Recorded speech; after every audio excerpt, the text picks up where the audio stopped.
Hello again, and welcome back to Illegally Cited. This is Jesse here, and I am back for kind of another channel update video, but also just some thoughts on a few recent events and upcoming events and all kinds of stuff going on. It's actually quite a busy time right now for a lot of people. Recording this just after the Labor Day weekend, so everybody is starting to go back to school.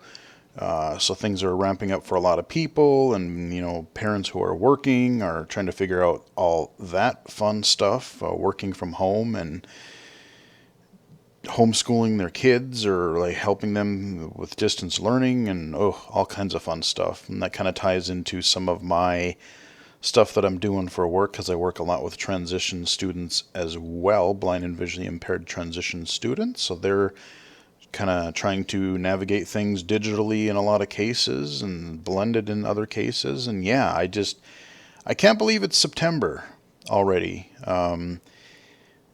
This year has just been different, horrible in a lot of ways, interesting in other ways. And boy, yeah, it's just, when I think like it's September, that's just a really kind of a crazy thing, because I'm used to working at home now, and I actually really like it overall. But it's kind of a new normal. I was talking to a friend of mine the other day about how it will be weird when the time comes where we will largely be going into the office more often on a regular basis again. And so yeah, that's just going to be kind of a weird thing. But yeah, still keeping quite busy here. So lots going on. I've been again working from home all summer, and doing some other projects on the side, kind of working with Microsoft on their low vision accessibility stuff as usual. Doing some VR and XR work through XR Access and a couple other avenues that I'm trying to get going. And just a few other little consulting gigs here and there. I can't really talk about some of these because some are under NDA and stuff like that, but there are some cool things happening in VR, XR accessibility, hopefully, and especially game accessibility. It seems to be picking up some more attention, picking up more traction. Developers are starting to look at it a little bit more and consider it in their games and stuff like that. So, quick channel update before we go back into everything else. For those new to the channel, I like to always let people know that I do unlock videos every Monday, Wednesday, and Saturday. Wednesday and Saturday are kind of the typical release videos, where it could be anything from accessibility to low vision spotlights, VR content, iOS videos, technology videos, assistive technology videos, any number of things. Those are my regular days for updating. And Mondays I'm reserving for basically stream archive updates. And so, I have a fair number of Mixer streams left that I need to unlock. So we've got a few more of those coming in the next several weeks. And then I have a few Twitch streams recorded. And so those will also be going up on the Mondays. So Mixer and Twitch stream Mondays, that's what those are. So Monday, Wednesday, and Saturdays. And you may get a bonus video here and there if something really cool happens, or there's something I really, really want to talk about. So there is that. As far as the Twitch stream goes, I don't know. I mean, I still fully haven't decided on what I really want to do. I know I need to. I'm kind of, right now, I am sort of taking a break from it. I did want to stream this past weekend because of the Tony Hawk 1 and 2 release, which I did, and it was pretty fun. So right now it's looking like, if there's something really interesting to stream, I might do it. But I don't have anything really regular in mind. I'm kind of taking a break since I'm doing, videos and work and other projects and things like that.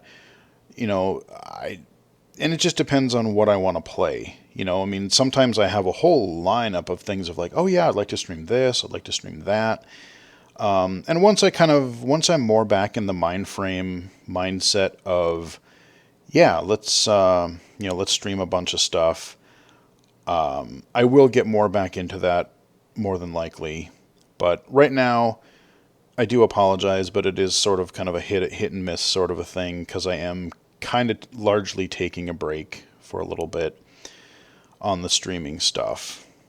But it is not going away because I do enjoy it, and I will try to let people know a little bit more ahead of time when I have the good possibility of doing more streams. So you can always check me out there and follow me on twitch.tv/illegally-sighted. And you can catch the archives of Mixer and Twitch right here on the YouTubes. So let's get the big news out of the way. There has been quite a few product announcements lately. Finally, literally this morning, we finally got confirmation. I mean, we knew there was an Xbox Series X.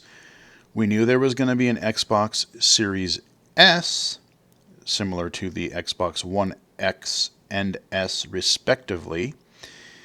But we now have prices, and we know officially what the new Xbox Series S looks like. So if I bring this up, and I'll put on magnifier just so you guys can kind of see. I got a big picture here, and it is kind of weird looking in a way. I mean, it looks smaller, but it is a white system, the Series S, which is the lower tier, entry level. It is it's a smaller device. The Xbox controller almost looks like the Xbox 360 controller, just the way the white is and everything. At least to me, that's sort of what it looks like. But we have a white console. The console itself, when it's put vertically like this, kind of almost looks a little bit cheesy in a way, I think, because it's white, but then it's got this big old black circle on it, and that's for fan and venting and stuff like that. But it almost looks like one of those cheap, like computer speakers. It kind of does look like a computer speaker. I've heard a couple people say that on Twitter, and it kind of does. It kind of does look like a computer speaker on the front of it in a way. But, I mean, once you have it set up in your entertainment center, I mean, you hardly ever look at the thing anyway. I'm not a huge fan of the white consoles. I have the white original Xbox 360. I guess I should say I have my third or fourth original Xbox 360 because I have had a fair few the red ring of death. So I've had to get that thing replaced a fair couple of times back in the day. But that's the only system that I have that is really white. All the other ones that I have are like black or gray or whatever. But there you go. That is a look at the Xbox Series S. And also for future reference, I'll just do an image search here on Google here for you. I'll show you what the XBOX Series X. I'll show you the monolith. Okay, so we got the S right there. And, oh, you know what? Well, let me do this one first, and I'll magnify it again so low vision can see it better. This one just looks like a giant, it's not a cube, it's more of like a tall rectangle, but it's more of like it's almost like a squared off container, or like a box. because it's not like a narrow, your typical VCRs, your DVD players, Blu-ray players. They're kind of narrow. This one is kind of like it's more squarish than it is narrow vertically. But it kind of looks like a computer tower, in a way, like a very basic looking, there's not really a lot of frills on it. There's not really a lot of like visual accents or highlights on it. You got a little X there on the side, but you got that little grill, the little fan grill up top. I don't mind the look of that one, actually. I mean, this one I think looks fine, but if I go back and then I look at this one here, it kind of shows them together, this other screenshot that I looked at. So here's the baby console. You have not the baby, but you have the smaller S model in front. And then you have it size-wise kind of comparison. Heck of a lot thinner. And then it is, you got the white version versus the black version for the X. But yeah, I mean, it looks, I do like the look of the X a little bit better. But yeah, not only do we have what it looks like, but now we also have confirmation of price. So the Series S, the entry-level console, is going to be retailing for $299.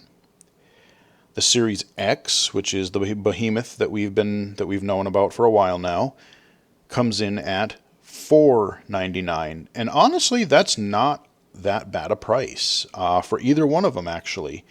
The base one is going to be more focused toward 1080p, 1440p gaming. It sounds like it's going to be coming with a 500 gigabyte SSD, which I understand for keeping the price down, but at the same time, as ginormous as games are nowadays, like, I really don't understand having any game machine with less than a terabyte. I mean, come on, man. Some games are like 60 gigs. Some games are, you want to play Microsoft, the Flight Simulator. You get all the streaming content and stuff, and I forget what they say, that was like 120 gigs or something like that. I'm like, damn, man. You get your operating system, you get that, you get a couple other games, and you've got that. You might be able to fit a half a dozen games, if that, on the entry-level machine. I don't know what the support will be for like internal replacement drives or external additional drives on these machines, like SSDs, because I know they want to meet like certain speed requirements, like the NVMe drives. So there's still some stuff we need to kind of find out about how all that's going to work. But, both prices are fair. They're cramming a lot of technology in them. They've got some, good graphics. They're going to support ray tracing. They're going to have their big sell on both PS5 and the Xbox Series consoles. They're really focusing on the solid state performance for storage, so there's not loading times, which again is really great. I've been tinkering a bit more with my Xbox One lately, and even just playing some smaller games. Like, I notice that, God, the loading times are just, I don't have an SSD in that thing. It's just a regular hard drive. And even playing a simple game on my Xbox One compared to playing it on the PC is a night and day difference. There's like no loading times on the PC, and then you're like waiting 30 seconds on the Series X. So, or not the Series X, but the Xbox One. So that will be a really nice thing. The storage, the performance, the ray tracing, that does look kind of cool. And I really hope that in this next generation, both Sony and Microsoft, yeah, graphics are important, and ray tracing is really cool. But I really hope that one of these generations, I don't know when, but I hope that one of these generations that developers will just sort of, keep the graphics thing going, but let's not just focus on graphics. I would rather have, okay, tighten up the graphics a little bit here, make them shinier, make them, better because the systems can handle it, but don't push the systems to their absolute limit, and instead just make a good looking game that runs well, that can run at a 60 frames per second so that your game runs smooth, but maybe focus on, other things, loading speed, AI, accessibility, making the actual experience of playing the game better or more enjoyable, like, oh, if your game is centered around combat, make the AI of enemies really interesting and fun to engage with. If it's a racing game, again, make the AI racers kind of believable, not just like, oh, well, we're going to stick to our little line here and God forbid we're not moving off of that line. The whole rubber banding thing, like you want your opponents, your enemies, you want things to be, to feel more natural, to feel more like realistic and fun, not just like, okay, I'm on this programmed path. I'm just going to beeline towards you if I'm an enemy, or if I'm a racing, if I'm a race car driver, I'm following this solid line, and, that's what we're doing. I don't know. I just want other things to become a priority. Hey, maybe even audio, like I am curious what Sony is doing. They're talking this 3D audio stuff, and that does very much intrigue me because I love some of the things that we're getting with binaural audio in the audio game space, or even some of these plugins that I've been using in recent times for some of my PC games. So, audio, it doesn't just have to be about visuals. Make the game run well. Make different aspects of the game well. Maybe make it so that we don't have to have patches constantly, like release a game that's finished and maybe not focus so much on microtransactions. How about that? Maybe I know that's never going to happen, but yeah, so we do have price and we have a release date. So again, $299, $499, and both Xbox Series X and S are coming out on November 10th. And that was right about where we thought it was going to be. We thought it was going to be in November at some point. There was a kind of a leak from an Xbox Series S controller that somebody had seen. Like there was a box for it, and they did some estimating. We thought it was going to be like November 6th or 10th or something like that. So, well, we have at least a confirmation on one. Now we're just going to have to see how quickly or how not quickly Sony reacts, and what are they going to release there? What are they going to release for their price and release date? Are they going to come in with the PS5 at $500? Are they going to say, no, we're going 600. We're going to do the PS3 all over again, where I think that was 600 at launch. Who knows? By the time I upload and release this video, maybe we'll have something from Sony and this part will be out of date, but whatever. I'm just glad that finally somebody released the information, because, literally, if these things are going to launch in November, and especially with people's financial situations right now, some people aren't working, some people really have to save up more. We have greater concerns than buying a new console this fall, with all this COVID stuff happening, and who knows what's going to happen for a lot of people. Maybe you might want to release some information about when and how you can buy these systems. So thankfully, thank you, Microsoft, for finally doing that. The only thing we've heard from Sony recently is that for people who are longtime Sony users and fans, apparently I did not get one of these emails because I'm not in their ecosystem enough. I'm not a diehard enough fan. But some people are getting these emails within the last week or so where you're basically given the opportunity to be put into a lottery system, to be like, well, we're not telling you how much it's going to be, but if you're interested in pre-ordering the system, you can sign up for our lottery and you might be chosen to be given the privilege to give us money to pre-order your PS5. Which is a little, yeah, I'm not a huge fan of that. Clearly, it seems like they're going to have probably not a whole lot of supply this fall. So I guess they're like, okay, well, if you are active on PlayStation Network, if you play a lot of PlayStation games, you buy a lot of PlayStation content. I mean, I see where they're going with like, okay, we'll give our most loyal customers first chance for the next system. I get that part of it, but just release your damn price and release date already. Let people know.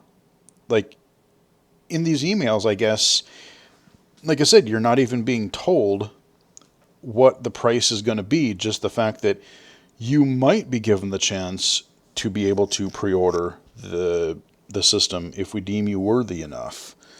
So that's kind of a weird thing. 2020 is weird, man. It's just weird. So there's an update on the Xbox and PlayStation 5 console launches. It's still weird to me that with everything going on this year that we're still getting 2 new consoles, and especially we got Halo Infinite delayed till next year. I don't know what Microsoft's main...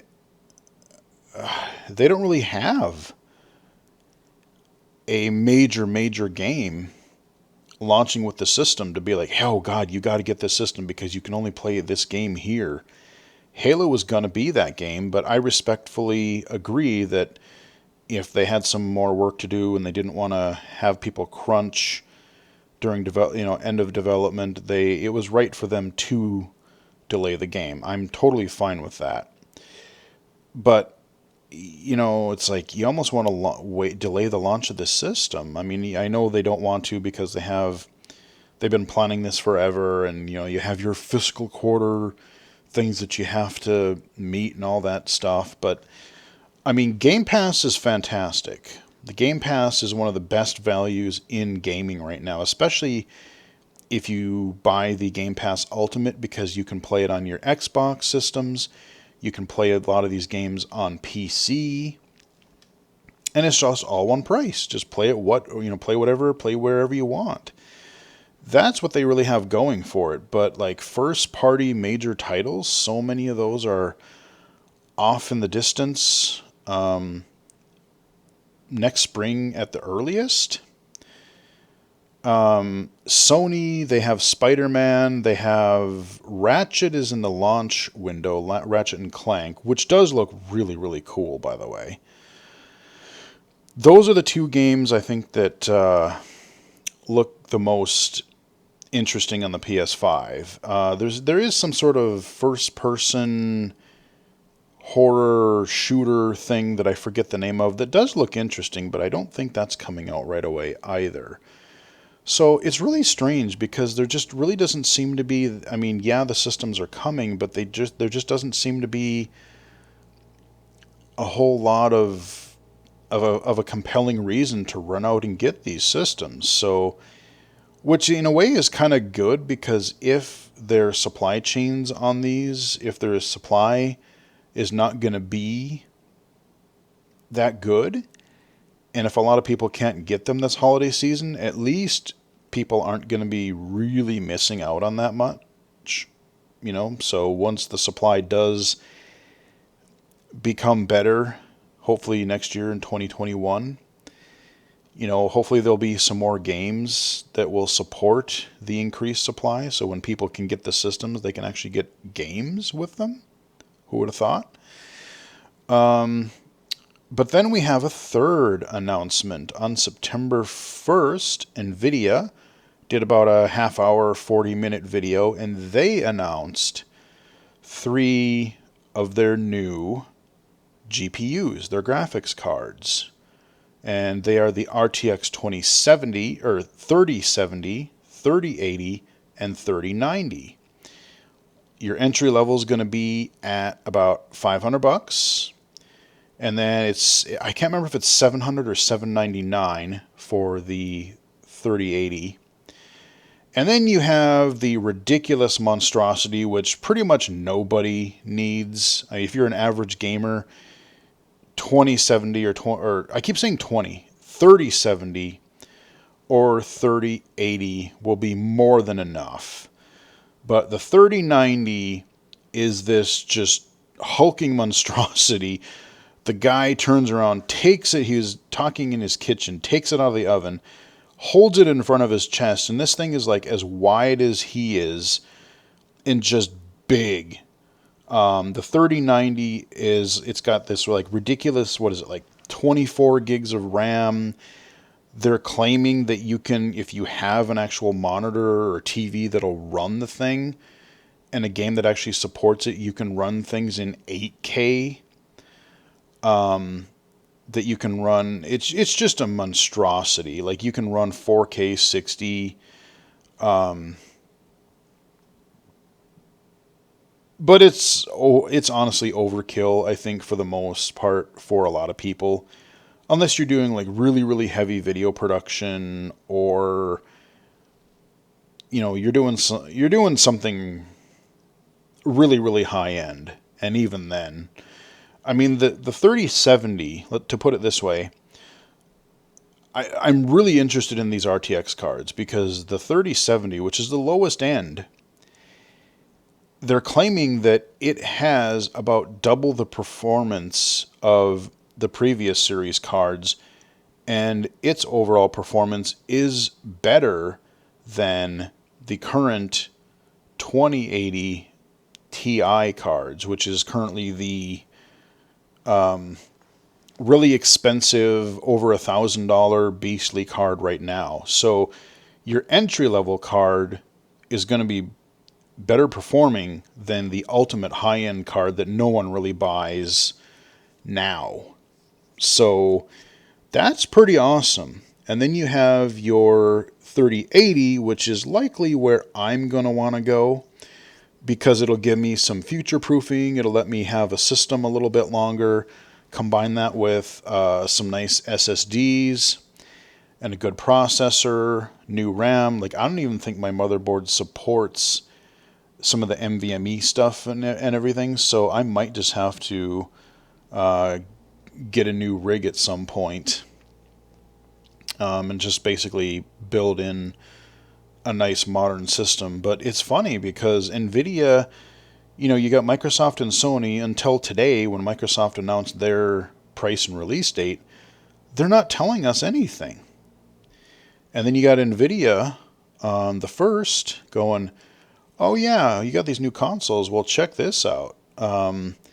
You got these 3 cards. They gave prices. They gave release dates. We're getting the 2070, and I don't remember when, or the 3070, and I don't remember when the 3090 is coming out. But the 3070 is this month, like around the 18th. The 3080 is going to be in October. But everything that I've been hearing from a few sources seems to indicate that these are going to probably be in very limited supply this year due to manufacturing, and supposedly due to some Samsung chips or something that they're using. They're not getting as good of a when they're manufacturing these chips. They're I forget the word I'm looking for. But just the amount that they're able to manufacture isn't quite there yet. So, I mean, yeah, I might be waiting until 2021 to upgrade my machine. I don't know. Maybe I'll find a deal. Maybe I'll find something later this year. But we'll see. But I think that ultimately, I mean, a lot of things are coming to PC. You know, you get your Game Pass Ultimate, and you can play a lot of the Xbox games. You're going to be able to play Halo Infinite and all your first party stuff on the PC. So, and then there's rumors that Sony is considering bringing more of their games to the PC as well. I don't know if they're going to do it day and date like Microsoft is doing, or if they're going to release them later on, kind of like how they did Horizon Zero Dawn. That came out, what, a couple years ago on the PS4, and then it just hit PC about a month ago.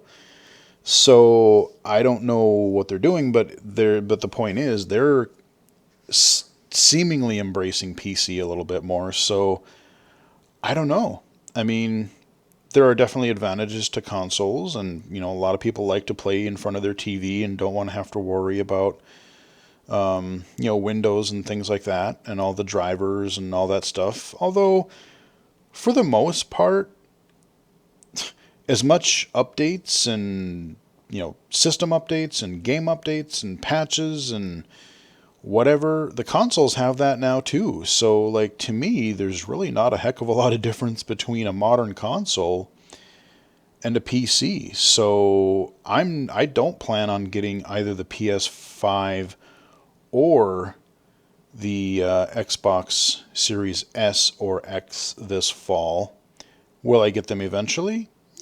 Probably. If anything, I might get the PS5 because there'll probably be games on there that I can't play on the PC. And if they start including more accessibility, you know, whatever Naughty Dog's next game is going to be, I don't know if Ratchet and Clank will have what they'll have for accessibility, but yeah, I'll probably get a next gen system eventually. But honestly, I'm, if anything, going to be more interested in upgrading my current gaming rig for PC.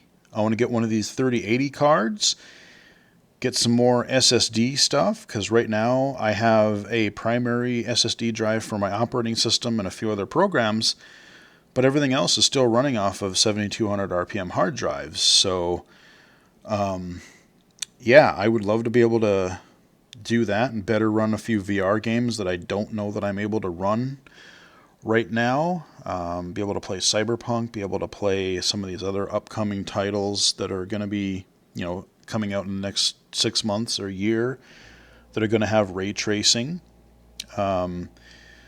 So yeah, if anything, I will be looking at a PC upgrade sometime in the fairly near future, depending on availability and whatnot. So yeah, new consoles and some new graphics cards. The next gen is upon us, so we have that coming. We also had a couple of other events happen. Nintendo had the 35th anniversary event last week, which actually looks pretty cool. They had some pretty good announcements there. One that I'm genuinely intrigued about is coming in October, and it's Super Mario 35. So you remember Tetris 99, Battle Royale Tetris. God, I wish I could be able to stream that. But I don't have a way to stream my Switch at the moment. But think of that, but playing Super Mario Bros. 1 or some variant thereof. I don't know if it's the actual levels of the game or if they're just like specific levels designed for it in that art style. But essentially you're having 35 players competing, and you want to get as many coins as you can, and you want to be the last person standing. So it's again a battle royale, but you're playing Super Mario Brothers. And when you jump on and kill enemies, Goombas and Koopa Troopas and things like that, when you defeat an enemy, just like a Tetris piece, it gets sent over to other players. And just like Tetris 99, you have 4 different choices on the fly. You can be like, okay, I want to send it to the person with the most coins, or random, or to the person that's furthest in the game. It just sounds bananas. Like, I'm curious how many things are going to, like, how many enemies are going to be shoved at you. Like if you are playing the regular Mario levels and all of a sudden you've got like 30 Goombas coming at you, that could be just madness in the coolest way. And then we got Mario 3D World is coming to the Switch next year. That's cool. We have the Super Nintendo ROM, essentially, in the Super Nintendo Archive Collection here. If you pay for the Nintendo Switch online feature, we have the NES and SNES library that they've been adding a few games to here and there, but now we have Mario All-Stars, the Super Nintendo versions of Mario 1, 2, and 3. They're out now. I've already poked at it a tiny bit. And then we have the big announcement that we knew was coming, this Mario 3D All-Stars, and that is a combination of Super Mario 64, Mario Sunshine, and Mario Odyssey, and that is coming later this month. And it is coming physically and digitally, but here's the thing that baffles me. In both cases, even digital, which just seems inexplicable to me, they're releasing these things only for a limited time. So the Mario 3D All-Stars is apparently only going to be available both physically and digitally until March 2021. If you don't buy it, apparently you're going to miss out. Which, okay, I understand doing a physical limited release. There's a lot of companies that do that, especially smaller titles. They don't want to manufacture all that much. I get that. But digitally, why would you, other than just trying to create enough demand and like, oh, I can't miss out on this, so I have to get it now. I mean, obviously that's what they're trying to do, but like, it's digital. You own the rights. It's not like you're negotiating licensing. You're Nintendo. You make Mario. There's no reason to get rid of it digitally on the store. So hopefully they change their mind, or maybe they'll break them apart and sell them individually later, or I don't know, maybe they will just be gone in March. We'll just have to see. But yeah, this collection is only available digitally until about March next year. So if you want it, you got to get it soon. I don't know. I'm looking forward to the games. I would like to play a portable version of Mario 64 that isn't on the DS with its terrible... They did this weird, like, touchscreen analog stick thing, and they had that little, like, that little metal nub thing on the original DS. A friend of mine had that, and I had played with it, and it kind of worked, but it wasn't really good. It wasn't really accurate. So having a actual analog stick to play Mario 64 would be great in portable form. Sunshine, I don't know. I never really liked Sunshine all that much. I can give it another shot. There were parts about it that I liked that I thought were cool, but I just didn't like Sunshine that much. Odyssey was one of those games I really wanted to like. I own it for the Wii, and I started to try to play it, but the problem is for some of the gameplay, like collecting some of the little star things or the little collectibles, and then there were points where you actually had to like fling yourself. You had to like grab these little like almost like grapple points in the world. And you had to do that with pointer controls. And as I've kind of mentioned in other videos, the problem with the Wii and the pointer controls was that if you're low vision, you have to sit close to the screen, like I do. And if you have to sit close to the screen, that makes setting up the sensor bar a real pain, because you have to be so far away from the sensor bar for it to properly register and pick up how you are pointing the Wii remote. Now, from what I understand, this remaster version, they have an alternative to it if you are playing in handheld mode, which is good, but I'm getting mixed reports, but from what I've heard, if you are playing on the TV, it looks like they're trying to mandate that you use the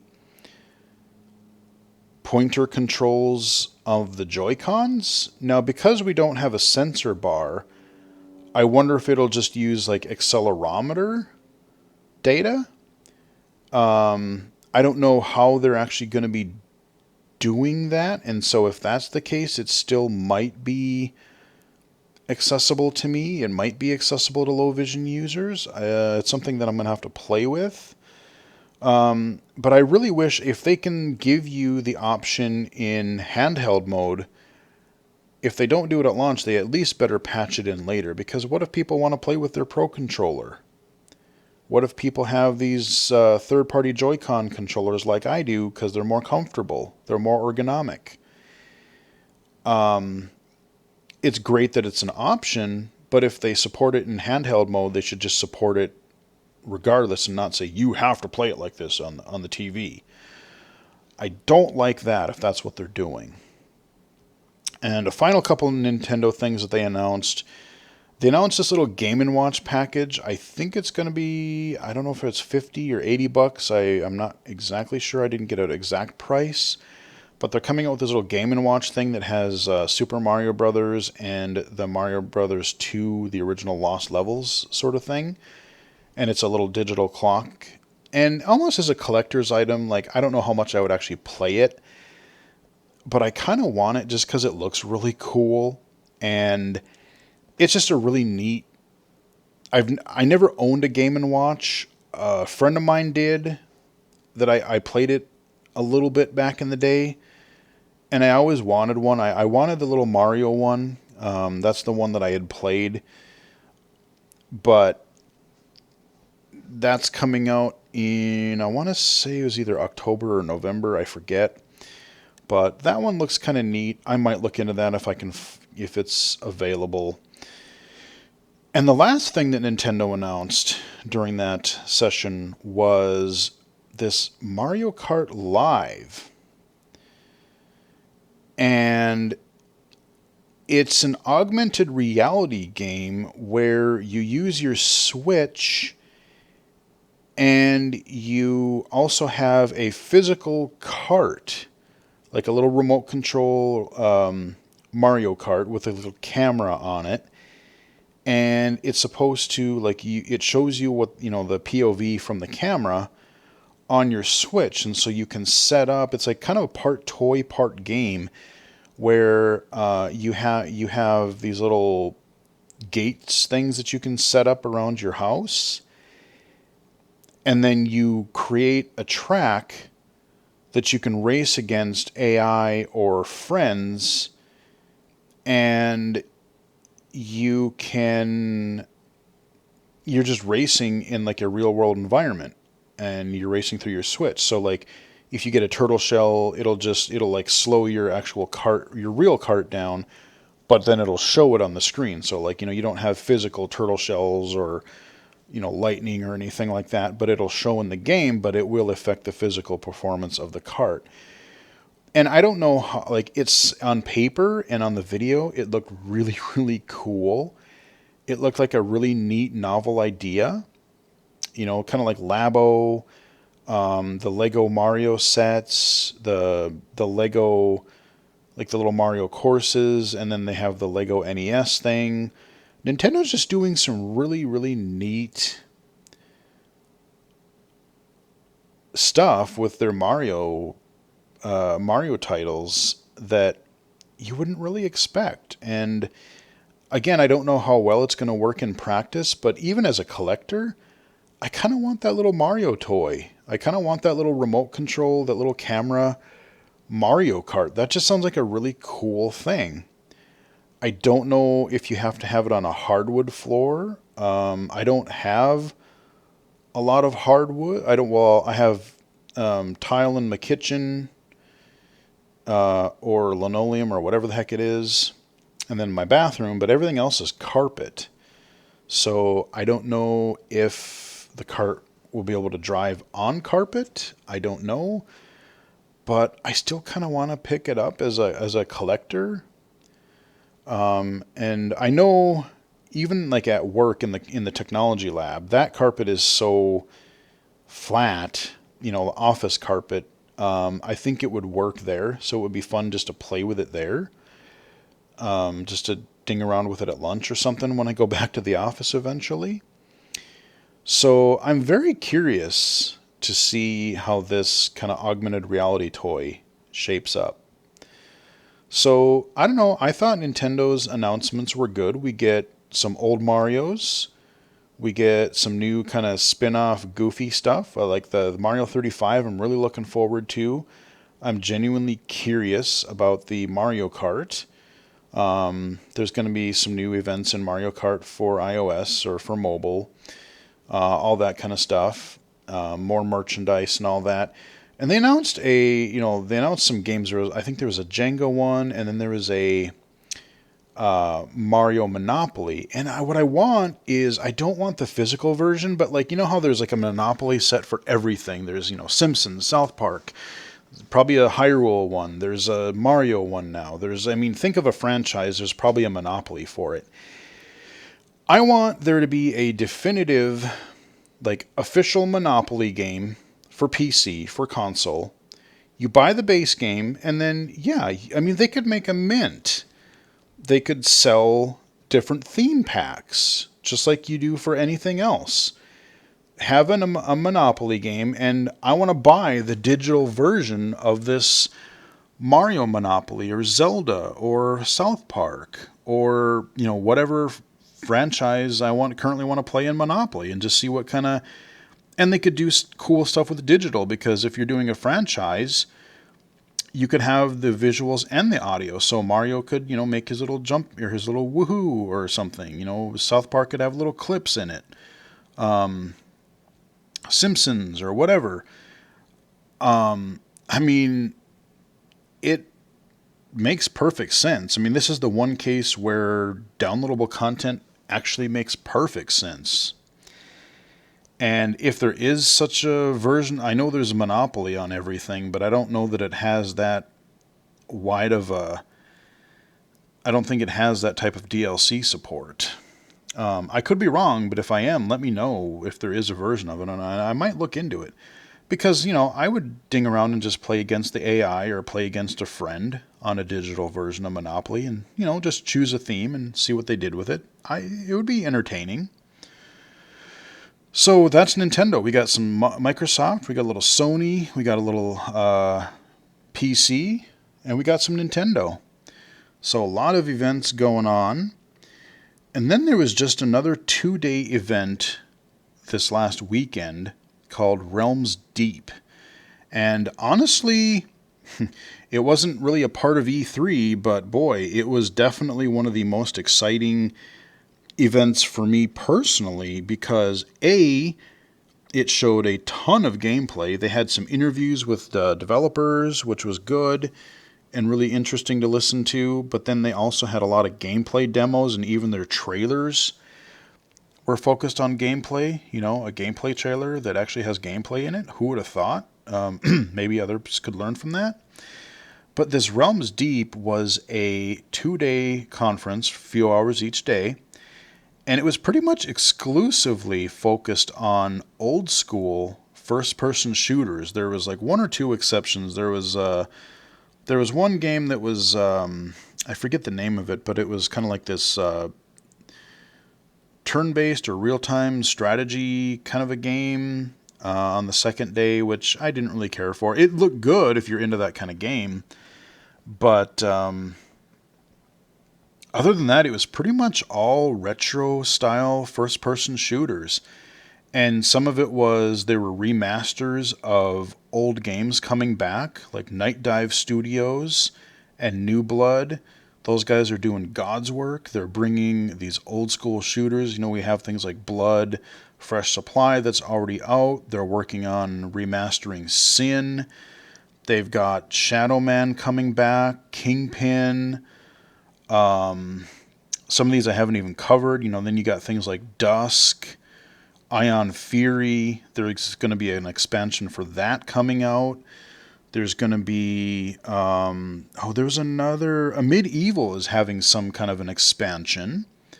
That's cool, because a Medieval was sweet. I love that game.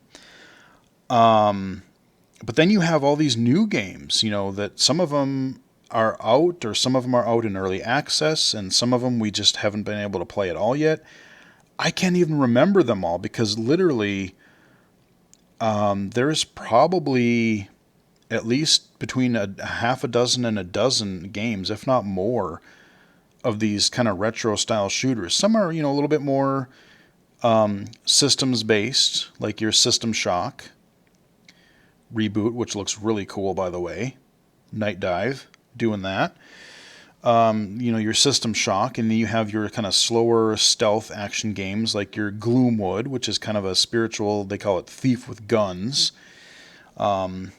Thief was a really cool game. I really got to try to show you guys on the channel at some point. I'm terrible at it, but it was a really neat, kind of stealth game back in the day.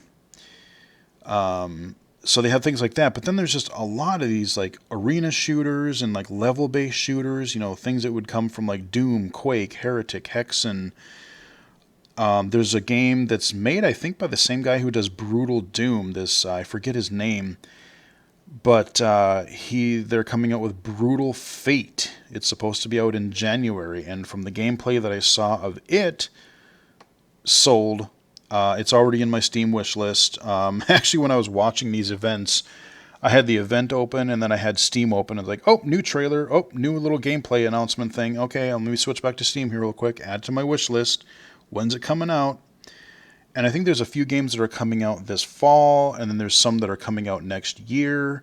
So there's a lot to look forward to. I mean, like I said, there's like the expansions for Ion Fury, the expansion for a Medieval. You've got Kingpin remastered. You've got Shadow Man, which is a really weird N64 PC game. That was third person, but it was still weird and cool. You have, let's see, Kingpin, Sin. Oh, there was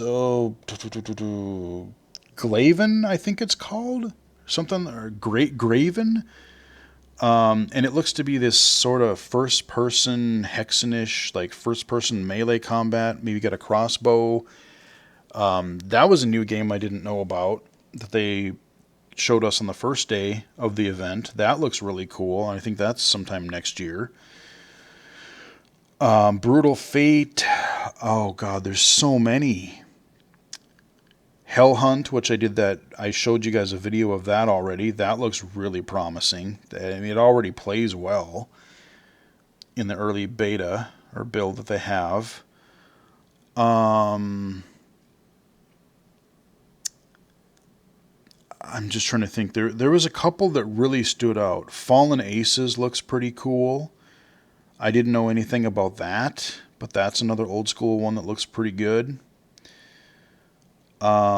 Maximum Action. I've played a little bit of like an early beta, and it was really cool, but I sucked bad at it. It's one of those that I do need to make a video for. We have Postal 4 coming, which I've actually played a little bit of the beta that they have out on Steam so far. And if you're into that kind of weird, twisted game and just some of the systems that they have in there, like I did a video for Postal 2 if you want to check that out. But it seems like it's a lot like that. You're given these daily tasks and just weird, ludicrous situations they put you into. So Postal 4. And then they had another Postal game, believe it or not. They had was it Postal Brain Dead? And I'm not exactly sure what that is, but it seems like you're Postal dude and there's like monsters or zombies or something and all kind. I don't know, but it looks weird. I guess that's a thing that's coming out. There are some shooters that are coming to Switch. I guess there's some. Was it a Dusk expansion or a Dusk add-on? And of all things, the Switch version has a endless battle mode level where you're actually fighting in the. It was really weird that you're fighting in this dark, demented version of the Mario 64 castle courtyard. It's like all grim, like the castle's all dark, and you got the dark sky, like, and it's just it looks nuts. And like I almost want to get that version just to have that because it's a weird little novelty that could be kind of fun. And playing Dusk in on a portable, especially now that I have a decent, more comfortable controller, I could be down with that. Yeah, why not? But like I said, there's so many. I actually started. I got to make a list of games because there's so many that are coming out, and classic style shooters, retro '90s style shooters, are what I really like. As you can tell on the channel, I have tons of Doom videos, Wolfenstein, Quake, Duke Nukem 3D. There's the new Shadow Warrior 3 is coming out next year. All kinds of stuff coming. So definitely be looking forward to some of these early access things as they come out, some of these full games as they come out, some of these remasters, some of these originals, original titles. But Realms Deep was, I was totally into it. There was a lot of cool stuff that was announced there and that we got to see and learn more about. Like I said, there was just too many games to mention, but rest assured, if you are into retro style first person shooters and even a couple third person ones, you have a lot to look forward to. You have a lot to look forward to in the next year or so, probably a few months or so. So there's a lot there. Speaking of retro shooters, because I am just like Doom, I have a whole series, a whole playlist of videos for Doom stuff called Doomed, if you want to look up those. It's got spotlights, it's got Let's Plays, it's got, mixer streams, whatever. I just did create a additional playlist called Retro FPS Spotlight. So these are retro or retro-inspired first-person shooters. Primarily, I'm doing low-vision spotlights in these. I'm not really doing the stream archives. These are just mainly like highlighting if you're interested in these retro-style first-person shooters. I have low-vision spotlights in there for them. But I also have a couple of early access games since they're not out yet. I figure I still want to draw, especially since a lot of these are indie, they're smaller developers. I want to give them the attention so that people go grab their games.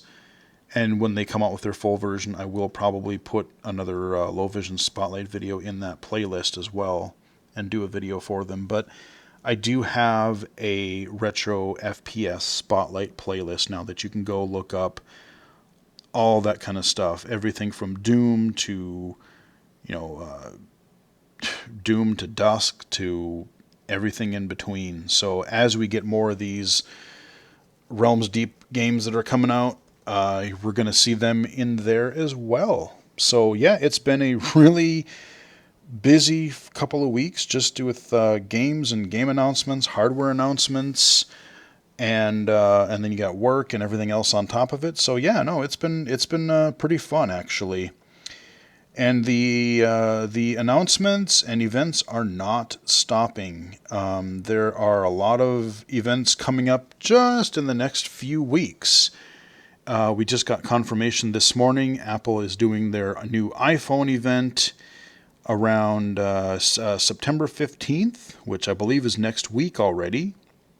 I think it's a week from today, September 15th, so we're going to actually get our confirmation on the iPhone models. We're going to know when iOS 14 is going to be fully released. I just literally got my iPad updated to iOS 14 Beta 7.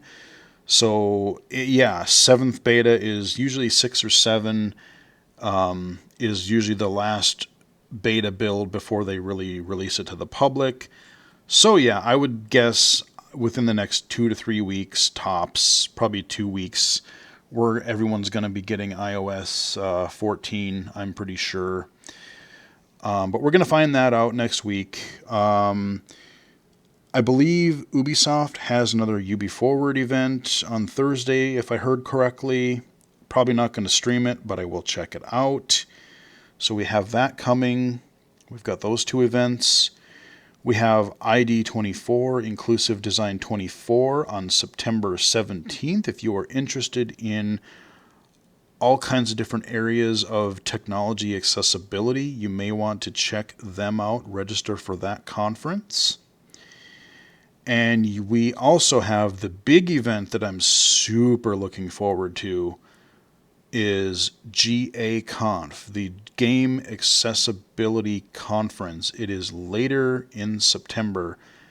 I want to say the 28th and 29th, but it could be the 27th and 28th. But I think it's the 28th and 29th. It is actually a 2-day virtual conference since no one's allowed to meet in person right now. This is a conference all about game accessibility. It's the one that I did the panel on last year in California. But they are now doing this one digitally. It is for free. So if you're at all interested, there's really no reason not to register, and there's no reason not to attend. But it's a 2-day conference. There are going to be a few hours each day. I forget how many sessions they said they had, like 18 or something like that, and they were trickling out announcements on like I think the full schedule is up now, and we know there's going to be a lot of great information there. I know there's some stuff from developers, there's stuff from Xbox. I know our buddy from Sequence Storm is going to be presenting. Looking forward to hearing about that. So yeah, I mean, there's all of this is going to be happening still in September. And who knows, there might even be some other event. I don't know, maybe they'll have another Cyberpunk event. Maybe Sony will actually, now that Microsoft has released their prices, hopefully we get a thing from Sony here letting us know what the heck is going on. So there are events, there are announcements still yet to come. Get your wallets ready, because it sounds like a lot of stuff is going to be coming around the corner. New consoles, new phones, new tablets, watches, graphics cards, all kinds of stuff. So yeah, that is kind of a update on what has been going on. Again, on the channel here, I do have my main featured video is the presentation I did for the local IGDA on game accessibility. If you haven't watched that, check that video out. This is my presentation on game accessibility. If you are a developer, I really hope it helps. If you are a blind or visually impaired gamer contacting a developer and want to give them some more information on game accessibility, feel free to forward them on to that video in my channel as well. But yeah, I've got lots of other videos. I've got some VR stuff here. I got some Job Simulator. Got another PC accessible game, racing game. There's some more iOS content that I have coming out that I'm going to have here fairly soon. A couple I got to record. So the channel is not slowing down. I'm taking a little bit of a hiatus from Twitch, but the channel is going stronger than ever and having a lot of fun doing it. But I think that's largely what I have for this update video. A lot of stuff going on, a lot of stuff to talk about. Hope you guys enjoyed the video. Like it if you did.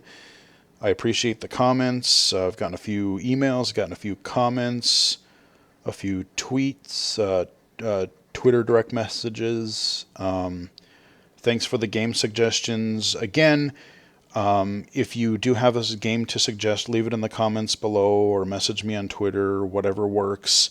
I will try to get to it. I won't guarantee that I'll get to it right away, but I do read them, and I do appreciate people letting me know what's out there, because it's, there's so much coming out all the time. I might miss them. So thank you for that. Thank you for subscribing to the channel, for the support. For the Twitch follows, now that I've moved over there, twitch.tv/illegally cited. You can follow me on Twitter at BGFH79, illegally-cited.com, and of course right here on YouTube, youtube.com/illegally-cited. Thanks again. Hope you guys enjoyed the video, and until next time, I will chat with you guys again later.